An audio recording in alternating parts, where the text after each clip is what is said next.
Assalamualaikum warahmatullahi wabarakatuh. Selamat datang di channel Basomat, bahas soal matematika. Pada video kali ini kita akan melanjutkan pembahasan soal matematika tes CMBBS tahun 2018.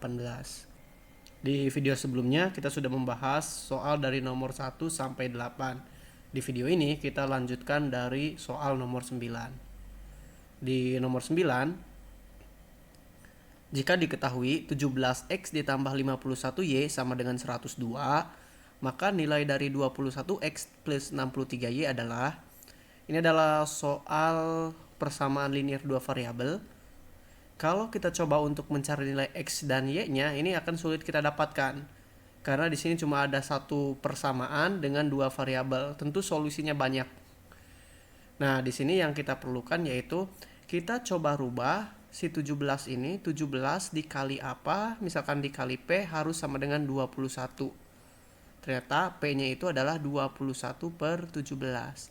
Nah, jadi persamaan ini kita kalikan dengan 21 per 17.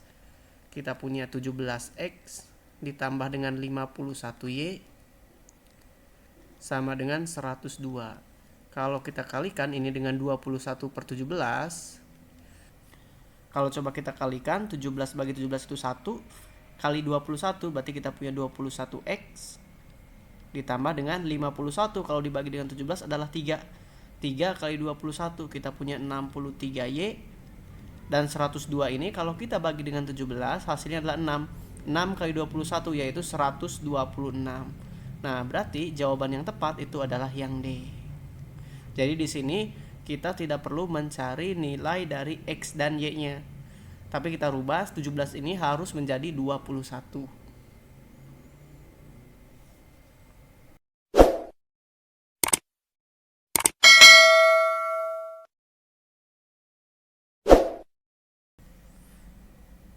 Baik, kita lanjutkan ke nomor 10. Salah satu titik potong grafik fungsi fx sama dengan x kuadrat min 2x min 3 dengan garis 2x plus y min 1 sama dengan 0 adalah, nah di sini kita punya fungsi fx ini bisa kita rubah jadi y sama dengan x kuadrat min 2x min 3. Kemudian yang ini kita rubah menjadi y sama dengan juga min 1 pindah jadi 1, 2x pindah jadi min 2x. Karena persamaannya sudah dalam bentuk y semua, berarti persamaan ini sama saja dengan persamaan ini karena sama-sama y. Maka x kuadrat min 2x min 3 ini akan sama dengan 1 min 2x. Kalau min 2x pindah ke kanan jadi plus 2x, min 2x plus 2x tentu menghabiskan si min 2x ini. Sehingga di sini x kuadrat min 3 pindah ke kanan jadi positif, 1 plus 3 yaitu 4. Atau x-nya kita peroleh di sini adalah plus minus 2. Kemudian kita cari nilai y-nya. Ini bisa dua kemungkinan. Kalau x-nya sama dengan 2, maka y-nya itu adalah 1 min 2 kali 2 atau min 3.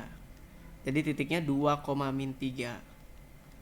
Atau ketika x-nya sama dengan min 2, berarti y-nya 1 min 2 kali min 2 berarti 1 plus 4 yaitu 5. Atau titiknya min 2,5. Nah, di sini pilihan yang memungkinkan itu adalah 2, min 3. Jadi jawabannya yaitu adalah yang A.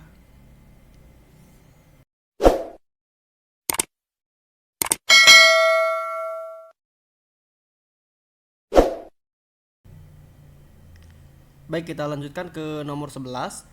Atap sebuah masjid berbentuk bangun setengah bola berdiameter 14 meter. Atap tersebut terbuat dari bahan seng dengan harga Rp40.000 per meter persegi. Besarnya biaya yang diperlukan untuk pembelian seng seluruhnya adalah, oke, di sini kita akan mencari berapa jumlah biaya untuk menutup atap masjid dengan seng. Nah, di sini diketahui diameternya 14. Kalau diameternya 14, berarti yang kita butuhkan itu jari-jari. Jari-jarinya adalah setengah dari 14 yaitu 7 meter. Nah, di sini total biaya kalau kita hitung ini adalah 40.000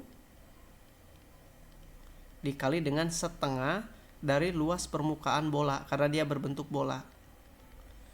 Kalau 40.000 kita bagi dengan 2, jadi ini 20.000. Nah, dikali luas permukaan bola itu adalah 4 pi r kuadrat. 4 pi r kuadrat atau 20.000 dikali dengan 4, pi-nya kita pakai 22/7 dikali dengan r-nya itu 7 kali 7. Atau 7-nya ini bisa kita saling habiskan. 4 kali 20.000 kita punya 80.000 dikali dengan 22 kali 7. 22 kali 7 itu adalah 154. Kalau kita coba hitung, 8 kali 154 itu adalah 1232. 1232 ditambah 0,41234. Nah, ini adalah total biayanya, yaitu 12.320.000. Jadi pilihan yang tepat itu adalah yang D. Nah, adik-adik di sini harus ingat rumus luas permukaan bola.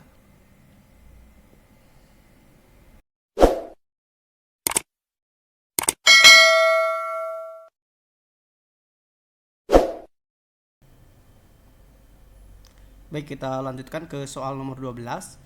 Perhatikan data berikut. Di sini ada data dari nilai dan frekuensi. Dari data di atas, pernyataan berikut yang benar adalah, nah ini adalah soal statistika ya. Yang termudah dulu kita adalah mencari modus. Modus itu nilai yang sering muncul. Kalau dilihat dari data ini, nilai yang sering muncul itu adalah nilai 5, yaitu sebanyak 6. Otomatis pilihan A dan C ini salah. Tinggal kita cari mean, rata-rata, atau median. Kalau mean, rata-rata, X rata-rata itu adalah jumlah semua data ini kita bagi dengan banyak data. Kalau kita jumlahkan berarti 4 kali 3, 12. Ditambah dengan 6 kali 5, yaitu 30. Ditambah dengan 6 kali 5, 30. Ditambah 7 kali 4, 28. Ditambah dengan 8 kali 5, 40. Ditambah dengan 9 kali 2, yaitu 18. Nah, di sini kita bagi dengan jumlah semua frekuensinya. 3 tambah 6, 9. Tambah 5, 14. Tambah 4, 18. Tambah 5, 23. Tambah 2, 25. Jadi ini kita bagi dengan 25. Kalau yang atas ini kita jumlahkan, 12 dengan 28 jadi 40. 40 tambah 30 tambah 30, atau 40 tambah 60, yaitu 100. 100 tambah 40, 140. Tambah 18, 158 dibagi dengan 25. Kalau kita bagi, ini hasilnya adalah 6,32. Nah, ini nilai meannya atau rata-rata. Sehingga dari sini berarti pilihan yang tepat itu adalah yang B. Sini teman-teman harus ingat kembali rumus rata-rata, modus, ataupun median.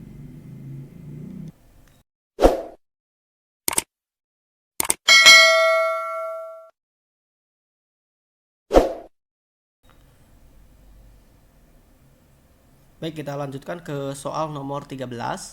Nilai rata-rata 12 anak adalah 8.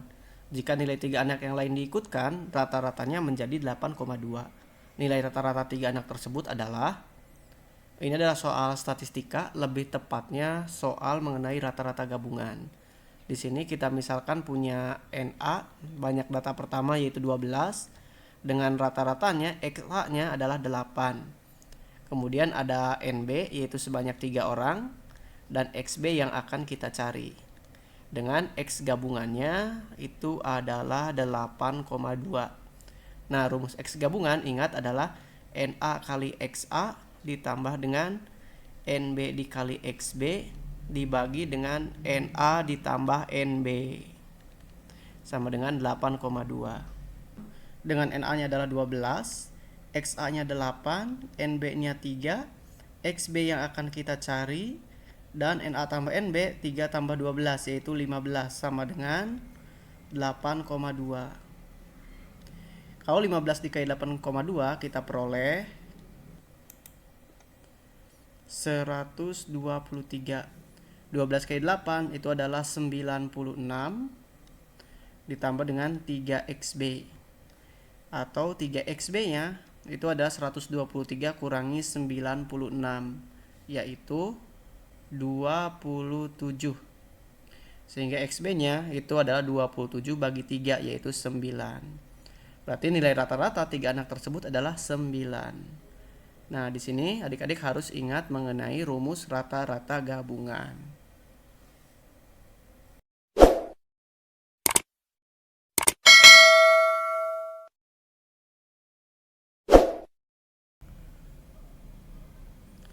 Baik, kita lanjutkan ke nomor 14. Di nomor 14, bilangan ganjil 3 digit antara 300 dan 800 yang bisa dibentuk dari angka-angka 1, 2, 4, 5, 7, 8, 9 dengan tidak ada angka yang boleh berulang. Adalah, ini merupakan soal peluang. Kalau kita urutkan syaratnya gitu, di sini ingin bilangan antara 300 dan 800. Yang kedua, tiga angka ini merupakan bilangan ganjil. Terus yang ketiga, dia tidak boleh berulang. Tidak berulang.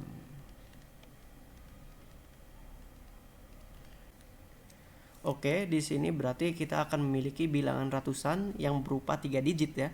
Nah, di sini kita bagi menjadi dua kasus.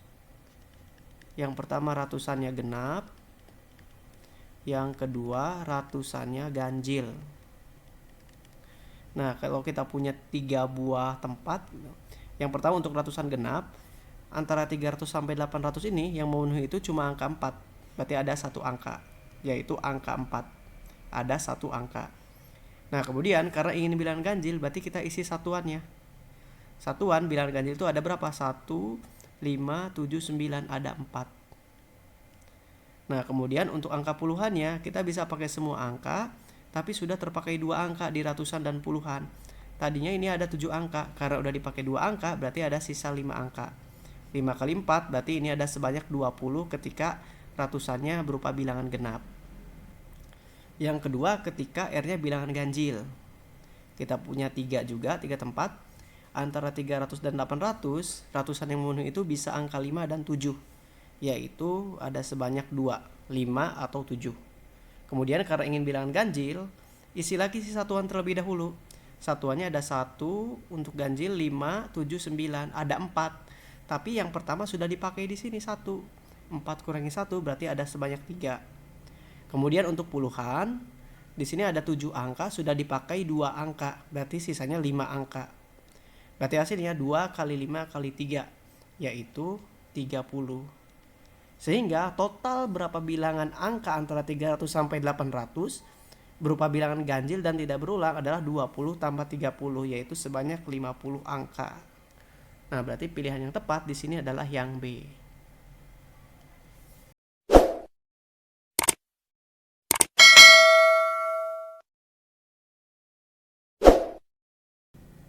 Nomor 15, perhatikan gambar berikut. Ini adalah sebuah lingkaran besar dengan di dalamnya ada lingkaran kecil yang menyinggung. PQ merupakan titik pusat lingkaran. Jika luas lingkaran yang berpusat di Q adalah 15 cm persegi, maka luas daerah yang diarsir adalah.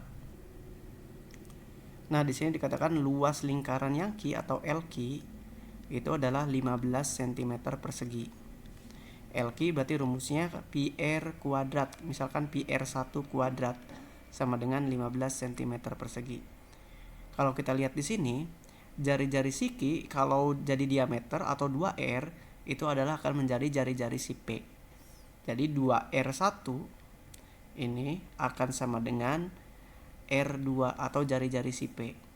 Sehingga di sini kalau misalkan kita mencari luas daerah yang diarsir, luas arsir itu adalah luas lingkaran P dikurangi dengan luas lingkaran Q. Luas lingkaran P berarti pi R2 kuadrat dikurangi dengan pi R1 kuadrat.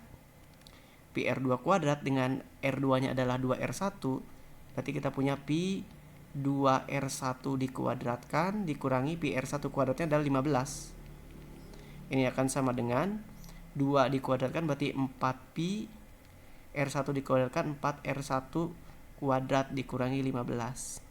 Nah, pi R1 kuadrat itu adalah 15 juga. 4 kali 15 yaitu 60 dikurangi dengan 15. Atau hasilnya adalah 45. Jadi, luas daerah yang diarsir itu adalah 45 cm persegi. Pilihan yang tepat tentu adalah yang C. Jadi di sini adik-adik perlu ingat rumus mengenai luas lingkaran.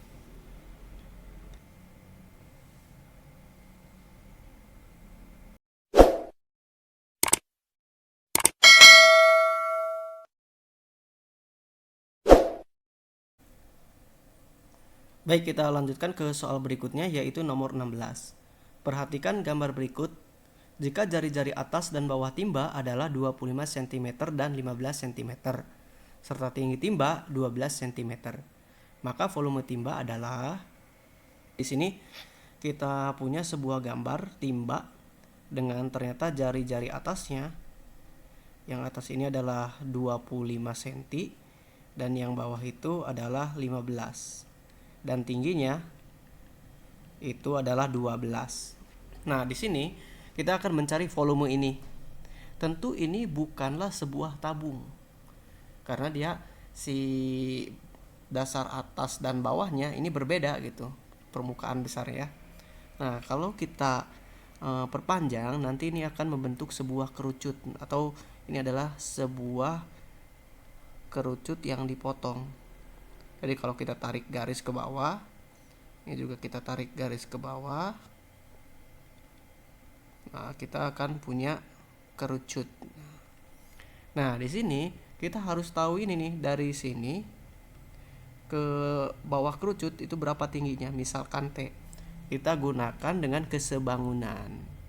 Jadi kalau misalkan ini A, B, C, dan ini E, D, nah kita harus tahu tinggi dari E ke C nya.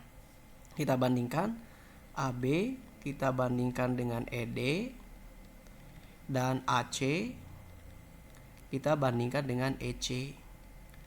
AB nya yaitu 25 per ED 15 sama dengan AC nya 12 plus T ditambah EC nya adalah T. Nah, yang ini kalau kita sederhanakan, ini adalah 5 per 3. Kali silang, kita punya 5T ditambah dengan 12 kali 3, 36, ditambah dengan T kali 3, 3T. Atau 5T kurangi 3T, 2T adalah 36. Sehingga T-nya itu adalah 18. Nah, ternyata T-nya adalah 18. Sehingga tinggi total si kerucut ini adalah 30, yaitu 18 tambah 12. Sekarang yang kita cari itu adalah volume timba ini. Volume timba itu adalah volume kerucut yang besar yang dengan jari-jari 25. Volume kerucut besar dikurangi dengan volume kerucut kecil dengan jari-jari 15. Volume kerucut adalah 1 per 3 pi R kuadrat T. Dengan pi nya kita tetap biarkan. R yang pertama itu ada 25, berarti 25 dikali 25 dikali dengan tinggi yang besar itu adalah 30. Dikurangi 1/3 pi R yang kecil yaitu 15 dikali 15 dikali tingginya yaitu T yaitu 18. Kalau kita hitung 30 dibagi 3 ini 10. 25 kali 25 adalah 625 kali 10 6250 pi. Untuk yang ini 18 bagi 3 kita punya 6. 15 kali 15 adalah 225. 225 dikali 6 itu sama dengan 1350, sehingga ini adalah 1350 pi. Nah, tinggal kita kurangkan 6250 dikurangi 1350 pi. Hasilnya adalah 4900 pi. Nah, jadi ini pilihan yang tepatnya, yaitu yang B. Jadi di sini kita harus mencari bangun ini secara lengkap. Dengan cara perbandingan kita akan menemukan tinggi lengkapnya juga gitu. Sehingga volume timbanya tinggal kita kurangi si volume yang besar dikurangi dengan volume yang kecil. Cukup sekian untuk pembahasan kali ini. Kita akan lanjutkan di video berikutnya untuk pembahasan soal nomor berikutnya. Mudah-mudahan bermanfaat. Jangan lupa untuk di-subscribe dan di-like dan share ke teman-teman yang memerlukan. Baik, kakak akhiri sampai di sini. Wabillahi taufik wal hidayah. Wassalamualaikum warahmatullahi wabarakatuh.